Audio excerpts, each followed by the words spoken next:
الا لما تبقى واطي، لما تبقى وسخ، لما تبقى نجس. هوب هوب هوب، امسك نفسك يا كابتن مصطفى، امسك نفسك واهدى كده. اسمع بس كابتن مدحت لسه جايب التقيل، اسمع. اذا كان اللي بيتكلم مجنون فالمستمع عاقل. بقى كولر كان هيوافق على 3 4 شهور ويخلص ويسيب 10 شهور ولا حاجه، يسيب له 130 140 مليون، بس رجع في كلامه عشان في ناس اتكلموا في الاستوديوهات وهاجموه، فهو الراجل زعلان قوي من الحكايه دي، فقال لك لا لا ده مش هصطلح. الا لما تبقى واطي. يا كابتن مدحت هم عايشين على الضحك على العقول اصلا، هم عايشين على دي.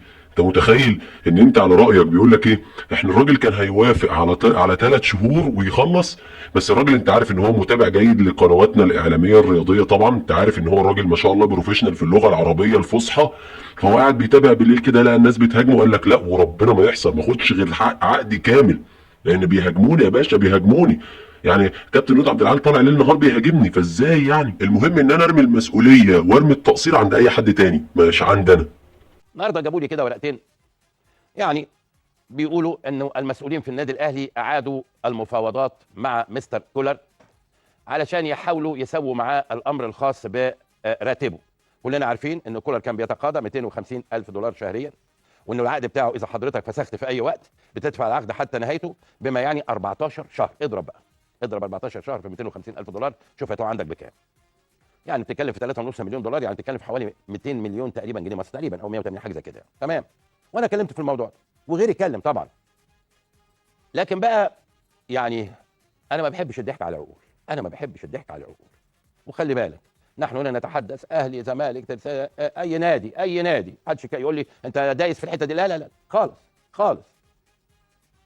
فبقيت ببص كده الاخبار، لقيت خبر كاتبينه يقول لك ايه، يقول لك انه احد المسؤولين الكبار في النادي الاهلي قال لك ايه، قال لك احنا كنا على وشك الاتفاق مع كولر ان هو هيظبط الموضوع وهنخلص في رينج كده حلو قوي، ولكن هو مستاء قوي ان بعض قدامى اللاعبين هاجموه في الفضائيات واساءوا سمعته، فهو تراجع. يا جماعه، يا جماعه، اذا كان اللي بيتكلم مجنون فالمستمع عاقل، اذا كان اللي بيتكلم مجنون فالمستمع عاقل. بقى كولر كان هيوافق على 3 4 شهور ويخلص ويسيب 10 شهور ولا حاجه، يسيب له 130 140 مليون، بس رجع في كلامه عشان في ناس اتكلموا في الاستوديوهات وهاجموه، فهو الراجل زعلان قوي من الحكايه دي، فقال لك لا لا ده مش هصطلح. انا مش عايز اعلق، انا سايبكم انتوا تعلقوا، يعني انا مش محتاج ان انا اعلق، حضراتكم سيادكم. والله يا كابتن مدحت بنحاول نخاطب الاعلام بتاعهم، بنحاول ان احنا نفهمهم. يا جماعه يا جماعه افهموا، ما تمشوش ورا، يعني ما تخلوش، ما تبقوش لا مؤاخذه يعني الناس سايقاكم، يعني الواحد ربنا اداله عقل يفكر بيه، بس يعني هتعمل ايه؟ ايدك منهم والقبر. لو بقى ادم الناس يقول لك ايه بقى قدامي اهو، قال لك وشهدت الايام الماضيه اتصالات بين الدكتور عبد الله شحاته خبير اللوائح في الفيفا الذي استعان به الاهلي لحسم ملفات مستحقات كولر ودينو لامبرتي وكيل اعمال المدرب السويسري، وتهدف هذه الاتصالات لاقناع كولر بالحصول على راتب 3 أو 4 اشهر مقابل التنازل عن باقي مستحقاته وتوقيع مخالصه بالاستلام حتى يسدل الستار عن هذا الملف. بصوا يا جماعه، انتوا ما حسبتوش اللي عمل العقد ده، وانا اتكلمت في هذا الموضوع اكتر من مره. عايز اقول لك ان احنا لو قعدنا يا كابتن مدحت 20 سنه مش هيتحاسب، مش هيتحاسب، مش هيبان اصلا، هنكتم عليه مش هيبان، لدرجه ان ممكن فيما بعد تلاقيه بطل وتلاقيه عمل حاجه مثلا يقول لك ده انجاز بس ما يتحاسبش على اللي فات. مين بقى مسؤول يجيب الراجل ده ويقول له انت عملت كارثه؟ فين؟ ده مال عام، دي اموال الدوله، دي اموال الدوله. ليه بس الزمالك اللي بيتعين له لجان؟ ليه بس الزمالك اللي بيتفتش وبيتراقب؟ يعني انا مش فاهم ايه ليه مساله زي دي بتاعت كولر دي بالذات كمان، ده غير الكوارث التانيه، ليه ما يتحققش فيها ونعرف الراجل ده ازاي اتعمل له عقد بالكارثه دي؟ ازاي بقى قاعد في بيته وبيقبض حوالي 200 مليون جنيه؟ ازاي الفلوس دي بتطلع من جيب مين وبتروح لفين؟ يعني جحا اولى بلحم طوره، كل واحد حر، كل واحد حر. احنا دورنا ان احنا نعرض، اللي عايز ياخد اجراء ياخد، مش عايز ما ياخدش، هو حر، هو حر. يعني ده يعني مش عايز اقول فلوسكم، هي مش فلوسكم الحقيقه، هي فلوس الدوله، لان هذا هو نادي الدوله تمتلكه. في جمعيه عموميه بس الدوله تمتلك هذه الانديه، لا هو وادي دجله ولا هو نادي خاص، ده نادي تبع الدوله، هذا هو الامر. لكن ما علينا، انتوا برضه حرين، انتوا برضه ايه؟ حرين. لكن لم يتحرك احد ويسال من المسؤول عن صياغه هذا العقد. قال لك خالد مرتجي هو اللي جابه واتفق معاه، بس خالد ملوش دعوه. قال لك لا اصل كان في المحامي السويسري اللي ما اعرفش اسمه ايه، مونتيري، هو اللي صاغ العقد.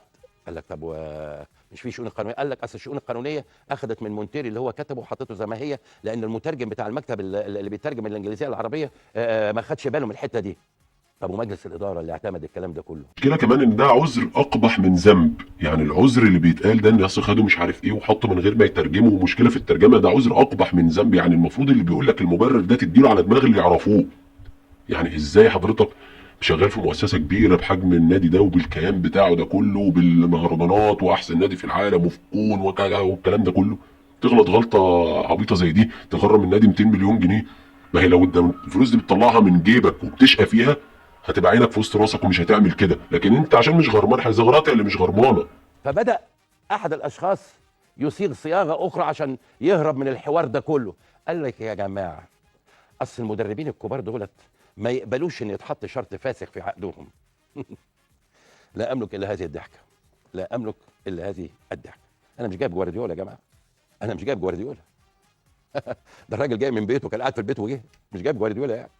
هذا الامر لن يحل الا اذا هذا الكولر جاله عقد قوي جدا من احد الانديه الخليجيه اللي ممكن تدفع ارقام كبيره، لانه حال تعاقده مع اي نادي يعتبر فسخ عقده مع النادي الاهلي. ده الحل الوحيد، غير كده مش هيسيب تعريفه، مش هيسيب دولار.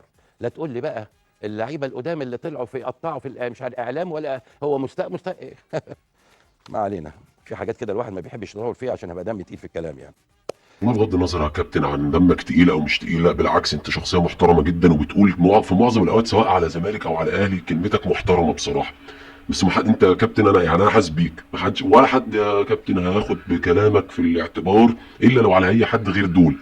اي حد غير دول الكلام هيتاخد بيه ويتحط في الاعتبار، لكن دول لا. 100 مبرر، 100,000، 100 مليون مبرر و100 مليون سبب يطلع الناس اللي غلطانه وهم لا. احلى حاجه ان دي اللعبه الوحيده اللي ما عرفوش يعملوها مع الراجل ده، يعني ما عرفوش يجيبوا له حتى عقد خليجي ولا اي حاجه عشان ايه يفسخ عقده معاهم. قال لهم لا انا لابت لكم كده، انا لابت، انا قاعد لكم وبقبض وانا على السرير، شوفوا هتعملوا معايا ايه. ده احلى حاجه الراجل ده. يعني بص قال لهم احلى منكم مش ما فيش. بص يا اخي احلى ما عندكم هاتوه. يعني وانا من موقع هذا بايد مستر كولر واقول له كمل يا مستر، كمل يا مستر، انت بص انت حقك لازم تاخده كامل. والاعلام فعلا المفروض بيهاجمك، المفروض الاعلام بيهاجمك، لا مش زي يهاجمك بعد انجازاتك دي كلها. خد حقك كامل يا مستر كولر. وده ياخدنا لنقطه تانية، ان الفلوس كل قرش المفروض هياخده كولر ده المفروض يتجاب اللي تسبب في العقد ده ويدفعه من جيبه. ادفع يا باشا، ادفع الحاجات اللي انت تسببت ان النادي اللي هو الفلوس اللي انت تسببت انها تدفع بالملايين دي كلها تدفعها من جيبك. هو مش مال او مش مال اهلكم، هو انتوا بتتحكموا فيه زي ما انتوا عايزين.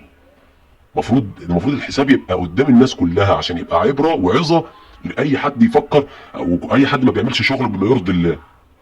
الا لما تبقى واطي